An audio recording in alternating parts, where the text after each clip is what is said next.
Il dit la bénédiction ne peut pas tomber. Parce que la bénédiction de Dieu est conditionnée. Il faut que l'homme soit là. Et lorsque l'homme travaillera, Dieu bénira son travail. Dites Amen. Dieu vous bénira dans ce que vous ferez. Mais le problème avec nous attendons que Dieu nous bénisse afin que nous travaillons. Or, que font?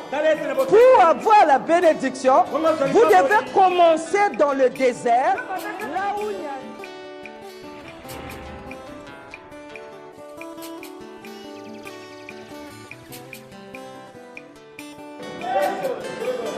Vous vous rendez compte que les gens, ils s'imaginent, lorsqu'ils veulent avoir une voiture, ils s'imaginent dans sa pensée d'avoir la petite voiture là en occasion et qui tombe en panne à chaque 30 minutes.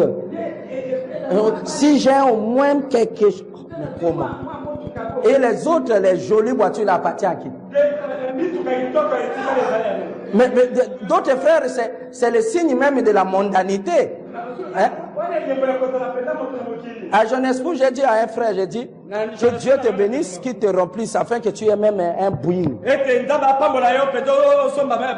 Il me demande, pasteur, c'est scripturaire.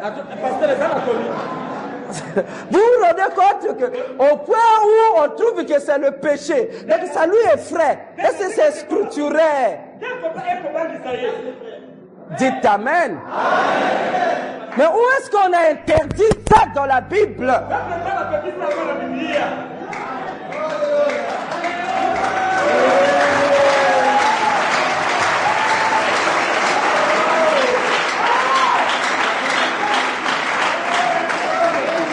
Amen. Est-ce que c'est scripturaire? J'ai ri.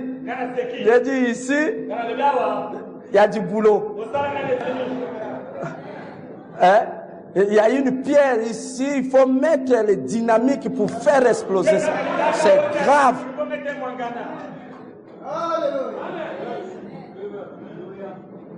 J'ai dit, mais où est-ce qu'on a permis qu'il faut être dans la pauvreté? Oh, la Bible dit, heureux les pauvres en esprit. J'ai dit, voilà. Voilà. J'ai dit, ça c'est le soi-disant message. Il dit, non, Dieu a félicité frère Branham en disant que tu as suivi la voie de la pauvreté. Et c'était ça. J'ai dit, observe. Quelle pauvreté Dieu parlait. Dites Amen. Les gens embrouillent tout. Donc, lorsque vous le dites, lisez bien la citation, il se rend compte que la citation dit autre chose. Mais pour lui, c'est là que le mot pauvreté, ah, là, ça le soulage. Ah, il soit. Dites Amen. Mais je veux au moins que vous soyez au moins les pauvres des États-Unis. Dites Amen.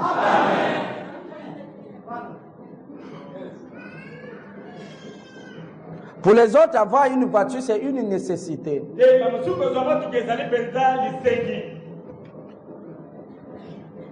Ils ont les mêmes diplômes que vous. Ils ont appris la même chose que vous. Ailleurs, vous voyez tous les jeunes sœurs qui ont 21 ans, 22 ans, qui commencent à travailler, tous ont des bagnoles. Mais tu verras qu'elles ne sont pas riches. Elle te dira, pasteur, je ne suis pas riche.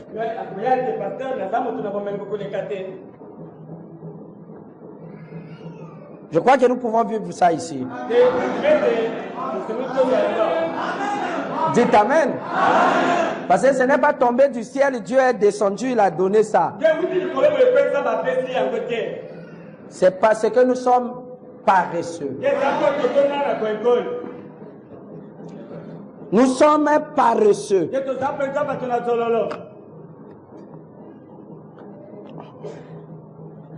La paresse, c'est un démon.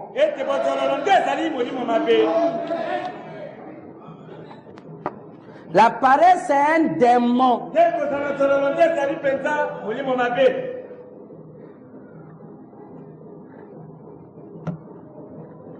C'est pour cela la Bible dit, va vers la fourmi et apprends.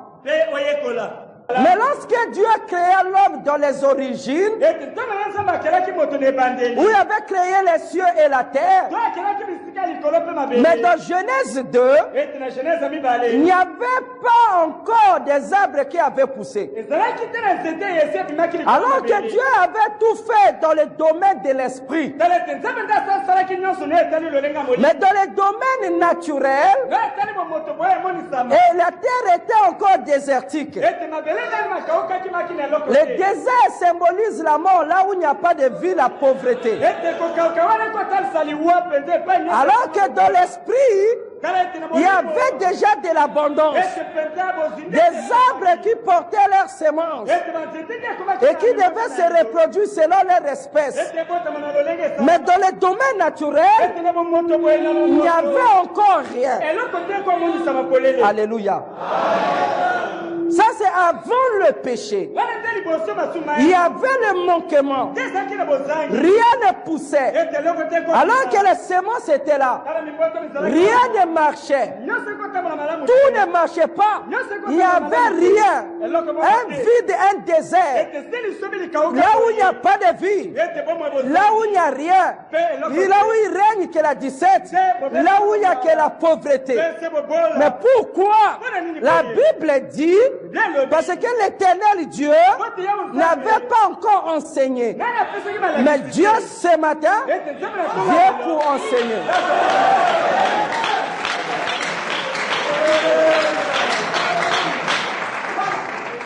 Est-ce que vous êtes avec moi? Il dit la bénédiction ne peut pas tomber. Parce que la bénédiction de Dieu est conditionnée. Il faut que l'homme soit là. Et lorsque l'homme travaillera, Dieu bénira son travail. Dites Amen. Dieu vous bénira dans ce que vous ferez. Mais le problème avec nous, nous attendons que Dieu nous bénisse afin que nous travaillons. Or, que font? Pour avoir la bénédiction, vous devez commencer dans le désert, là où il n'y a rien. Alors, lorsque l'homme est là, alors Dieu fait germer. Qui peut dire Amen? La terre est dans un désert. Mais lorsque le temps de Joseph viendra, et lorsque Joseph sera là, la Bible dit, le désert refleurira. Le désert refleurira. Le désert va pousser. Là où il n'y avait rien, ça va pousser. Remarquez, il n'y avait pas encore d'hommes. Le travail n'a pas été institué par le péché. Parce que l'homme avait déjà un métier, il était cultivateur, un fermier. Et il est ici sur la terre pour travailler. Et pourtant, c'est son travail qui a amené l'abondance. Vraiment, il dit, la seule source de richesse des nations, c'est le travail. Par les moyens du travail. Bien-aimé. L'homme fut placé pour le travail. Et ça, c'est avant la chute. Le travail est une loi de Dieu universelle. Si vous la brisez, alors la loi pénale de la nature va vous frapper aussi. Et ça, vous vous n'aviez pas d'avocat là-dedans. Et tout marche comme cela. Parce qu'en Dieu, il y avait la loi de la vie. Et en Dieu, il y avait la loi de la mort. Vous en savez plus. Même la prospérité, vous devez marcher en accord avec les lois universelles. Les lois de Dieu qui gèrent l'univers. Tout se concorde. Et vous devez marcher en harmonie. Alors vous appliquerez la loi du moins d'effort. Alors remarquez, mais c'est qu'avant la chute, l'homme était dans la loi du moins d'effort. Alors remarquez, l'homme fut créé pour Dieu. Et la femme fut créée pour l'homme. Mais pourquoi l'homme fut créé pour Dieu? L'homme fut créé pour Dieu pour travailler et mettre l'ordre dans la création. Et énoncer des lois.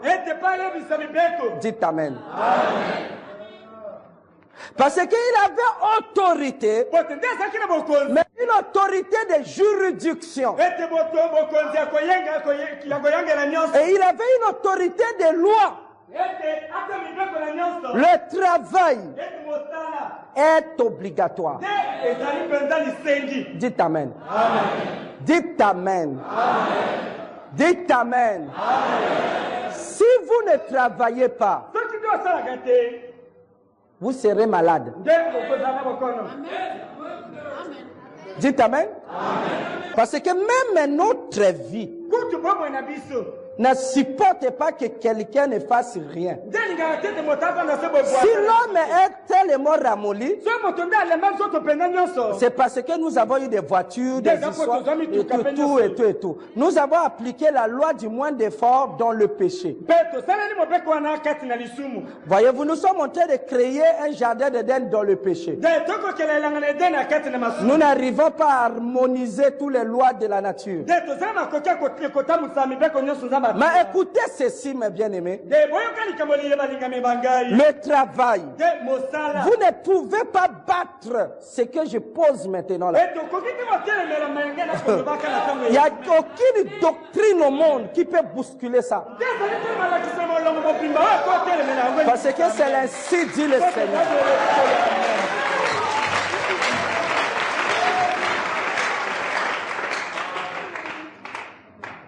Remarquez, avant le péché,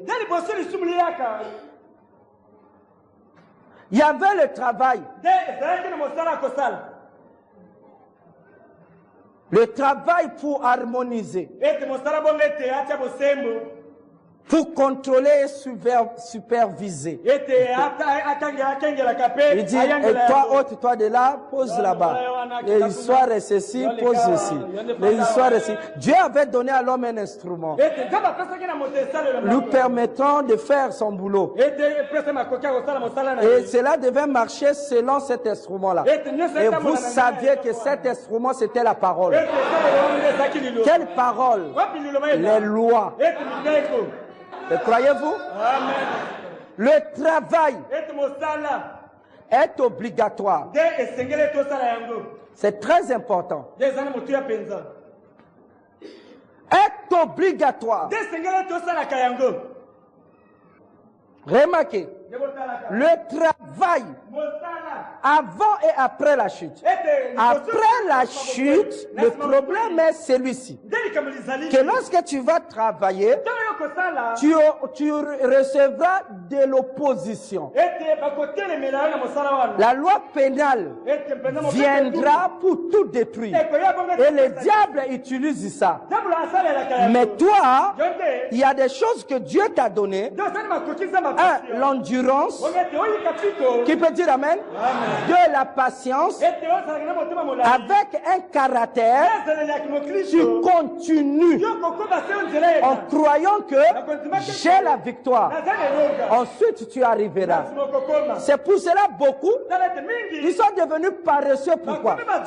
Parce qu'ils ne veulent pas faire un effort. Même la Bible dit pour être parfait, À cause de cela, faites un effort pour joindre à votre foi la vertu. À la vertu, la connaissance. C'est un travail. Qui peut dire Amen? Qui s'est passé pendant les 7 âges de l'Église. C'était pénible. À un certain moment, c'est comme si Dieu avait échoué. Le problème avec vous, lorsque tu démarres un business et que ça commence, lorsque ça se lève là, quelque chose vient et ça commence à tout briser et tu vois que ça ne marche plus. Toi, tu crois ce que tu vois. Et tu dis, oh, ça ne marche pas. Tu abandonnes le combat alors que tu étais près de la victoire.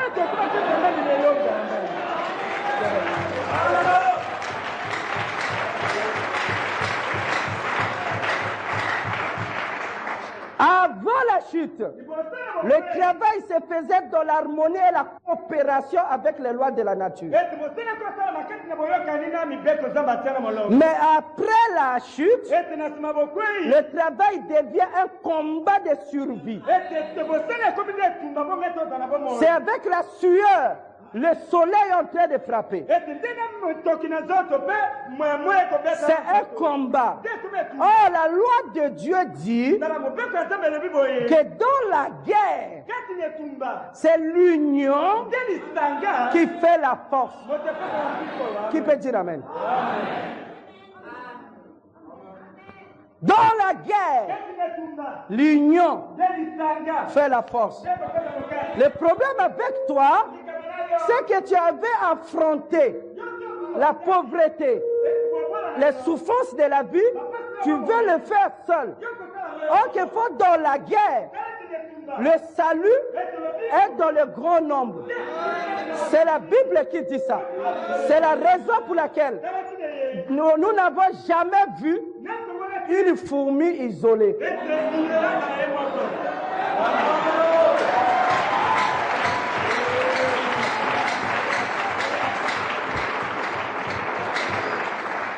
Oh, je crois que vous êtes des croyants.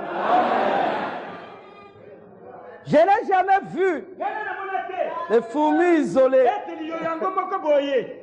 Jamais. Dès que vous le voyez, vous verrez, il retournera pour donner l'information. Les fourmis n'est pas égoïste. Dès qu'il voit, il va le dire aux autres, tu verras tous, ils travailleront ensemble. Qui peut dire Amen? Parce que dit, toi paresseux, va vers la fourmi. Jamais seul. Mais nous voulons individualisme. Lorsqu'il a un créneau, il cache. Est-ce que ça marche? Ah, on est là et tout et tout. Ah, vraiment, moi je suis contre. Hein. Les Congolais, s'ils voient quelqu'un faire, tous ils veulent le faire.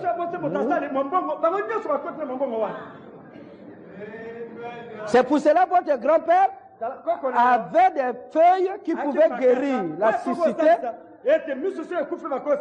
Mais tellement qu'il a été égoïste, il est mort et il a laissé ses enfants aveugles. Mais les autres ont découvert la pénicilline et ils ont vulgarisé. Et chez eux, le taux de mortalité est en baisse. Qui peut dire Amen? S'il y a un qui a le Saint-Esprit, parce que plus bas il dit, il doit travailler pour payer ses dîmes. Et William Branham dit, lorsque je reçois les dîmes, j'ai pris Seigneur, bénis celui qui l'a donné. Bénis son travail pour en avoir encore plus, davantage. Donc il dit, bénis-le au travers de son boulot. Tu dis, oh Seigneur, bénis-moi. Mais tu ne fais rien, il va te bénir comment?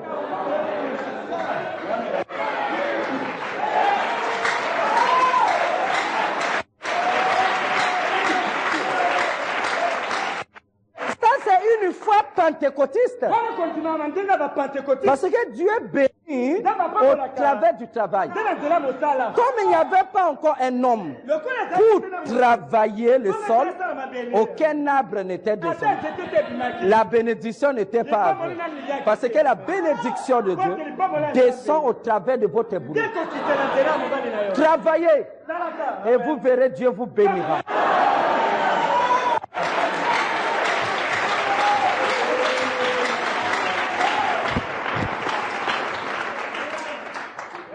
Dites Amen. Amen. Je ne dis pas le boulot dont tu veux. Hein. Ça, c'est encore ta propre volonté.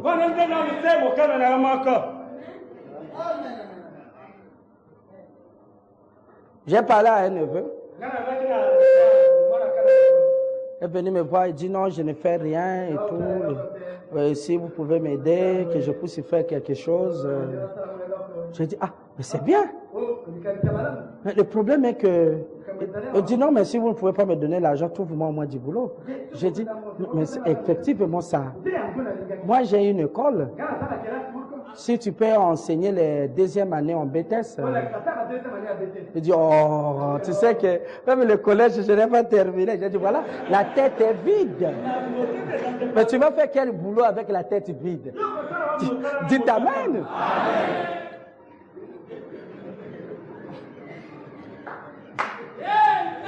Il dit, qu'est-ce qu'il faut faire? J'ai dit, bon, donc apprends. Oh, apprendre encore, histoire. Nous autres, là, on ne peut plus apprendre, vous voyez? La pauvreté. La vraie pauvreté à s'attaquer, c'est là. Dites Amen. Dites Amen.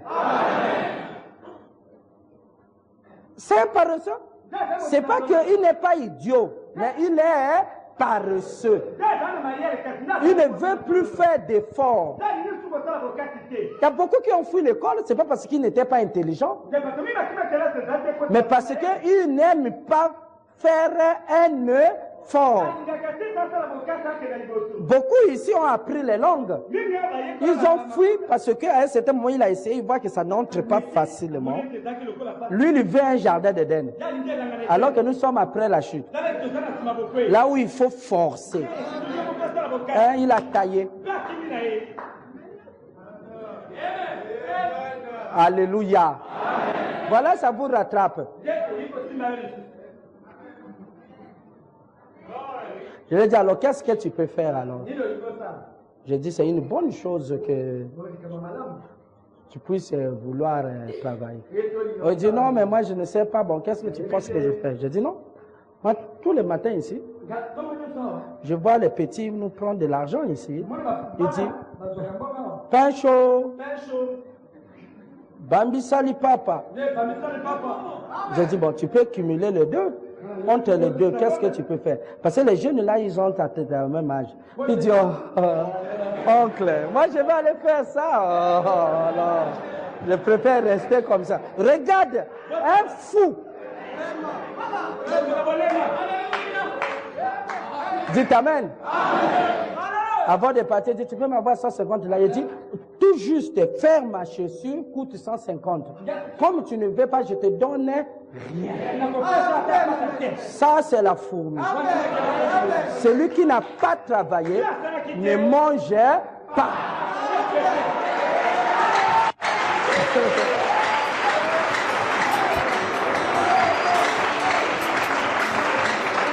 Alléluia.